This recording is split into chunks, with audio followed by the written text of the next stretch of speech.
Hey, Good Fox here. Today I have my very first MLB card review. Diamond Dynasty in the Show 17. Fergie Jenkins here. I got him from this mission reward for doing the Cubs Epic. Kind of an expensive one, but he is a great card. We'll take a look at his stats here. 98 stamina. Great. I mean, perfect. He can carry you the whole game. But his hits per nine is a little bit low at 73. K per nine at 84. A little bit better. Ball on base per nine, or the walks per nine at 99 means, he's going to have a lot of control on his pitches. Home runs per nine, 63, but Jay Garcia said that doesn't really matter as much. Clutch 90, so he'll be good in the late innings or clutch situations with running on base. Control 94. We'll go through his individual pitches. Velocity 70, break 84 on those pitches, and his fielding stats pretty average across the board. Let's go and take a look. I got, because I just completed his sets and looking through his stats.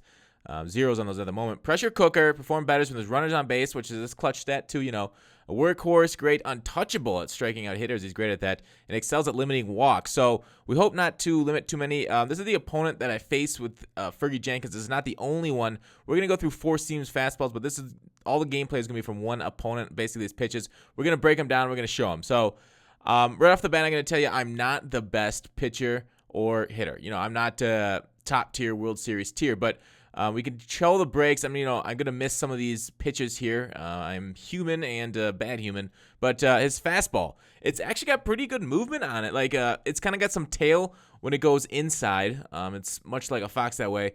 There, I missed it pretty badly. On the outside, it's got some run away from righties here, but I missed that when I stayed inside.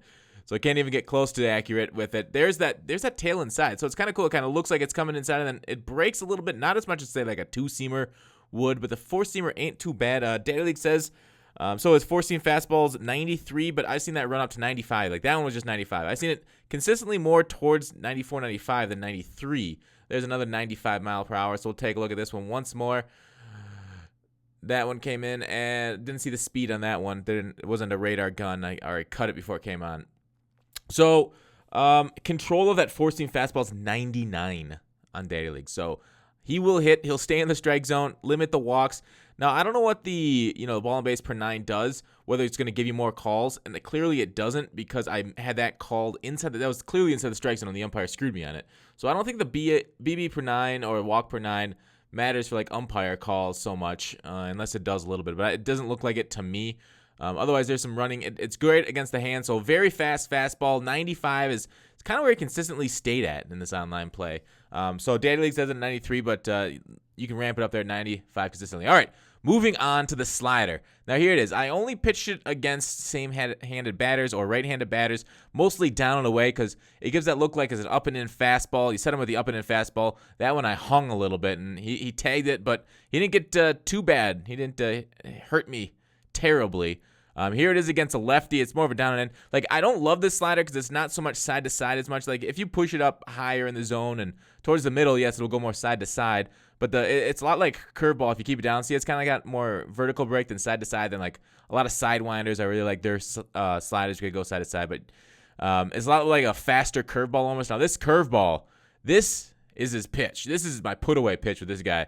Like it's great. The speed change, the break on it. Yeah, I'm throwing it way out of the zone, but you try it with two strikes and you miss and you keep it in the zone. A little too bad.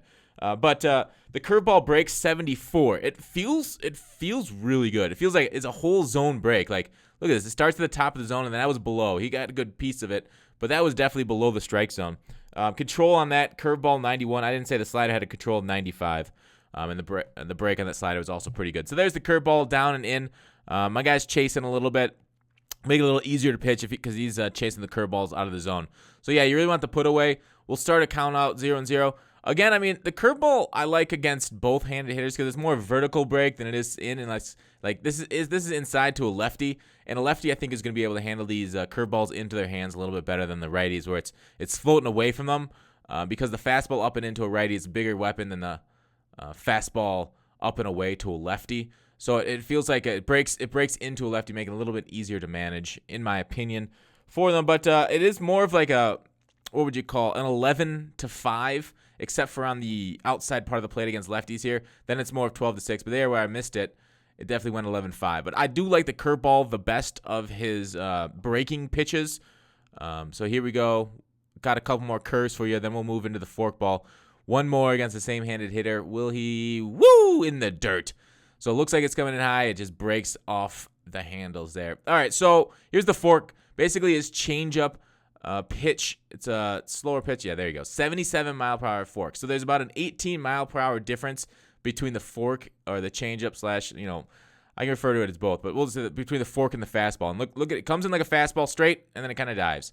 That one was below the zone, but for a long time, these changeup slash fork slash, split fingers, all these different changeups look like a fastball. It's a great change of pace. I like to keep it away from hitters. Really puts them ahead. I know I will run it in, though, for a different kind of look. Like, here's one run in, and he smoked it. Way ahead of it. Smoked it foul. We'll take it foul. It's okay. We're foul people. But the control limit's 91 on this one. So this card, this Fergie Jenkins card, it's great for kind of like a lesser skilled pitcher like me, because he's going to control it and keep it in the zone. You won't walk as many batters. I really like this card.